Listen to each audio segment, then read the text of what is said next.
This next story is for every driver who has ever tried to beat the train through railroad crossings.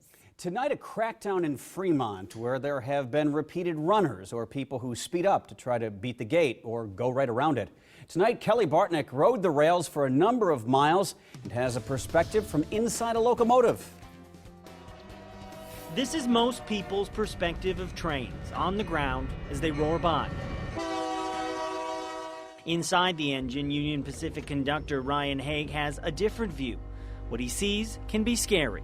We've seen everything from cars running gates to kids on bikes to pedestrians on foot crossing.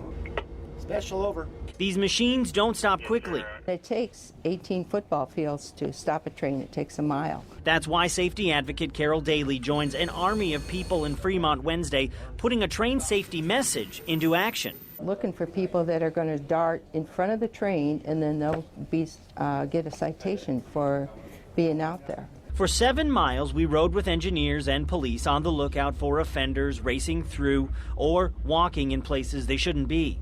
We see drivers that may actually see a train approaching and go around the arms or do not yield even when they see a train and try to beat that train. So that's one of the big problems that we're trying to target. All this talk about crossing enforcement probably has you wondering just exactly when you can cross. It all lies in the secret of those arms. If they're moving, that means you should have stopped. And you don't move again until they're all the way up and they've stopped moving.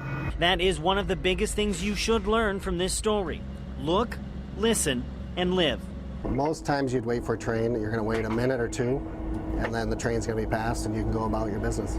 Or at least know that the next time you try to beat the train, someone could be watching and waiting to ticket you.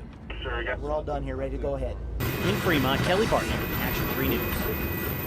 A couple of other notes tonight. There have been 2 train crossing collisions in Nebraska so far in 2016. There were about 30 last year. Union Pacific officials tell us they chose Fremont because engineers have noticed issues that they want to target right now.